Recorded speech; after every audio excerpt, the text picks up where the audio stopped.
Welcome to the studio at That Nerd Show. I am Marcus Blake, and we are speaking with Thomas Jane and director Jesse V. Johnson for the film One Ranger. So, Jesse, why a movie about a Texas Ranger? What makes their story so compelling? Buddy genre, they call it, which where you take two characters that are kind of different and you are able to give different viewpoints on the same piece of action, which is, as a narrative, it helps a lot. It's rather fun. And in this film, we have two buddies going after the bad guys, who also happen to be an interesting sort of buddy combination. So I thought we had the best of both worlds. You had the richness of characters here that I knew that the right actor would really invest in and get his teeth into and be interested, including Dominique Tipper's role, the role of the English secret agent as well, but particularly the Texas Ranger. And I wanted someone who was going to be capable of making that investment and really doing the homework. And with Thomas, we had someone who more than lived up to the reputation. In there, did his research, read books on it.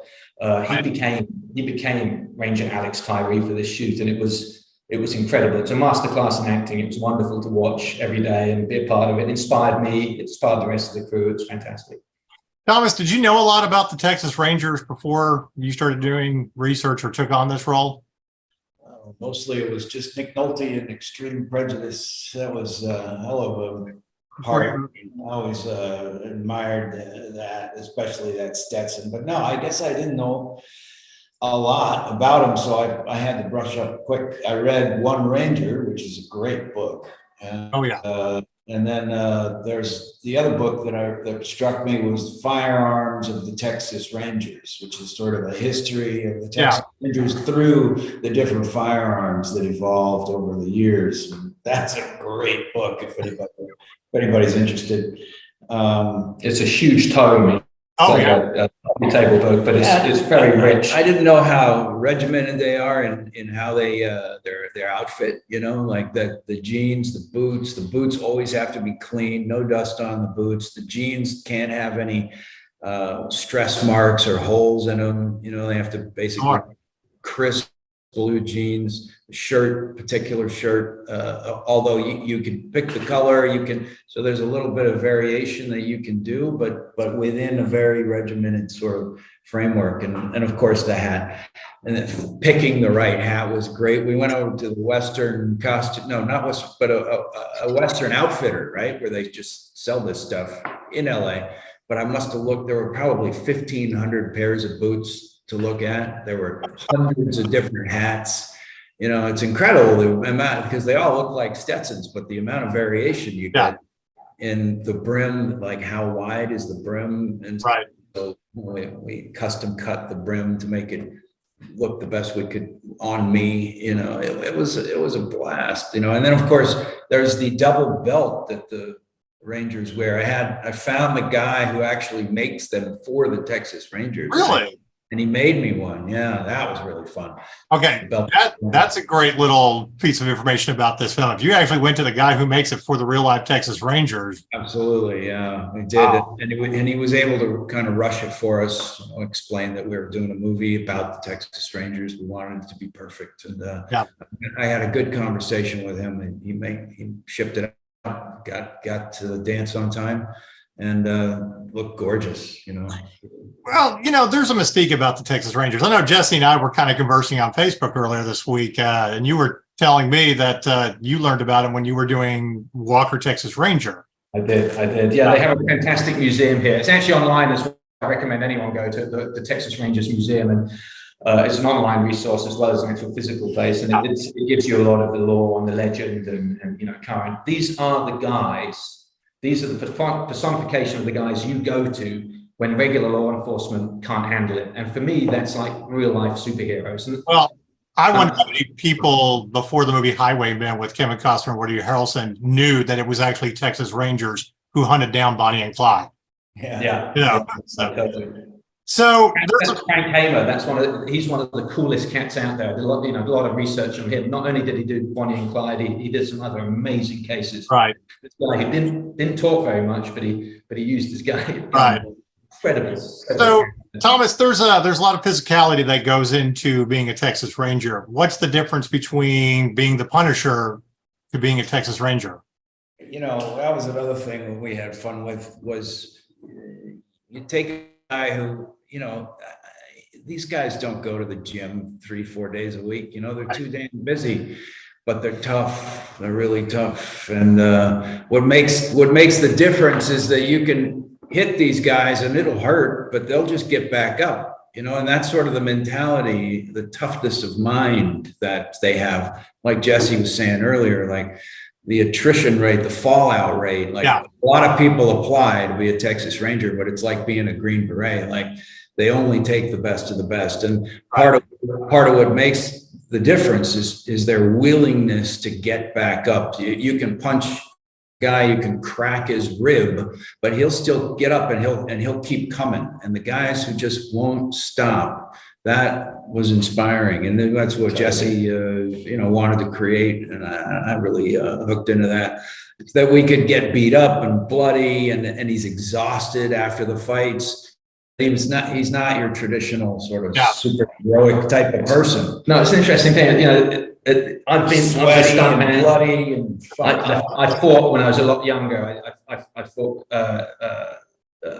you know, in martial arts, and the toughest of the tough that you run into are not muscular, huge guys, because they don't have endurance or the ability. Those guys pump it up and they put protein in there and they want to look big. But it's the little guy who's got the intestinal fortitude to keep going while everyone else quits. It's more in the heart than it is in the muscles. And a character like that, and by putting him against Jesse Alden, who is monstrous and huge and strong, I wanted to show as realistically as possible that there is existing a human being that you can punch and can hit, you can break, broken, but he will get up and he will keep coming for you. He just won't give up. And you know, that's what made that last fight between you guys in the film so great. I mean, a lot of people are kind of comparing this, you know, Texas Ranger meets John Wick, and I think that's true to an extent, but you know, the opposite way, where John Wick's kind of like ballet, would be beautiful. This is sort of the opposite. We knew we couldn't contend. You know, our craft, you know, our whole budget was less than their craft service budget, so we couldn't contend with what they have in the film. But what we felt we could do was go a different direction, which was these guys are not pretty. They don't. There's no martial arts, that wonderful you know, Filipino martial art that Keanu learned for 5 months before making the movie. I had us all those guys. Those are fantastic movies. They're not something you want to try and pretend to be. We needed to go in a different direction that was original and different, and that's taking a guy where the strength is much more internal, the fortitude, the you know, the sheer grit, as we used to call it. You know? If you look at great you know, military leaders, they're usually small little tough guys that just have it internal. You know, it's not, and I wanted to show that, and I think Thomas brought it and then some in spades. You know, it was he really did a wonderful job of creating this character. So I want to talk about the villain. Do you consider him kind of a misguided villain? He's not the villain, Declan. Well, absolutely, 100%. This is a guy who started out as a freedom fighter with the most amazing, wonderful, graceful motivations known to man. And I've talked to freedom fighters, and these guys think that they're doing everything they're doing is for a cause. So they kill a person, it's okay because it's for that cause. It's collateral damage. And he's a freedom fighter who's lost his cause. Well, it's a sad thing. And each time he runs into one of his old buddies, they're like, "We'll help you out once, but after this, you got to go. I don't want to see you." You know, that's the scene that I actually thought, you know, kind of calms everything down and sympathizes with him and why he's doing, but is also being called out by somebody that he fought with, that he is an agent of chaos now, and he's kind of a lost cause. Well, those guys can go two ways. You know, they either throw in the towel and they give up and they live normal lives as butchers and and trash or factory workers. Right. And don't recognize, because it's mendacity is invisible to us as humans. We look for things that are out of the ordinary, and those guys rarely are. Or they become criminals, in my experience, because they have a particular skill set. His is mayhem, and they can make money from that if you go to the right place. And so he lost his cause, but he still has this skill, and he realizes there's a dollar figure associated with that. Yeah, pretty good film. Well, great use of the Irish song "Foggy Dew" as well, because it's another part. Yeah, that was actually my favorite. I'm Irish on both sides, so I grew up with music. It's a heartbreaking piece of music, isn't it? Yeah, it is. We saw about 20 kids for that, and this one little redhead kept coming back, and I showed it to my girlfriend, I showed it to my friends. Everyone cried when they saw it. We said we have to get him, and he's brilliant, and he did a really good job. He flew over from Ireland to the UK to do it, and it was. I'm glad you noticed that. We had to fight to keep that in the movie. There was a lot of. Well, then I'm very glad that it made it in. Like I said, it's the metaphor behind that song being that it's not just about the Irish and the rise in the 1916 uprising, but also for the Irish who fought for the British in World War I and were basically slaughtered. Yeah. Slaughtered. So, more with Texas, Tyree. I know we were kind of conversing on Facebook. Do you feel like there's more adventures, more story to tell with this character? We are being convinced quite heavily that there may well be more Alex Tyree in the future. So it's quite an exciting concept for me because I love this character. I'd love to revisit it, and I think we can go bigger, bolder, more action. Well, the other thing too is, I mean, while he is very straight-laced, he has his duty. He's going to get his man. He's going to be behind bars or in a grave. He's also sympathetic, because that's a great scene at the beginning of the movie where he catches the guy, but he's also like, I understand why you're doing it. Also, I need your gun to go get the guy. That was all Thomas. That was all Thomas. Genius. That was it. Okay. Very well done on that. That was the great way to open it and introduce that character. Yeah, that was fun. So it was cold that day that I went into hypothermic shock, and I tried to stop the film for an hour because I couldn't operate. I couldn't remember what I was going to shoot. And I looked over, and Thomas was standing there in just his shirt and a hat, because I don't know if you know the desert, it gets very, very cold. We had a sudden storm came in. It went almost like nighttime, and rain started. It was freezing. And I asked my first AD, cool lunchtime now. He said, yes, it's only 10 o'clock in the morning. I said, I forgot everything. Too cold. Then I looked over and I saw Thomas in his shirt, and it was soaked through with rain, and his pants on, absolutely ready to go. He had the big Sharps rifle in his hand and looked like a Frederick Remington painting with the desert behind him. Oh God, if he's there, I've got to keep Thomas, out of all the weapons you got to use for this role, which one was your favorite? I love the Sharps rifle. That's a good piece of work. There's again, the firearms of the Texas Rangers. It's got quite a good collection of Sharps rifles in there. And that's, I love the brass, that sort of makes that gun stand out. That was my favorite for sure. And that scene when he gets to use it and shoots that guy from 150 yards away, I like that. That was well put together. Well, we got time for our last question, and it's our nerdy question that we ask all of our filmmakers. So here you go. If you could have a weapon of choice or a superpower from within the nerd universe to fight the forces of evil, would you personally choose? And I'm going to start with you, Jesse. Lightsaber. I mean, don't let any of this influence you at all, but that's about it. It would be a lightsaber. It would have to be. I think that was the way they created that in the scene with Alec Guinness and Mark Hamill and Platt at the beginning. They're talking about it. I watched that over and over. Yeah, but here's a question: single bladed or double bladed?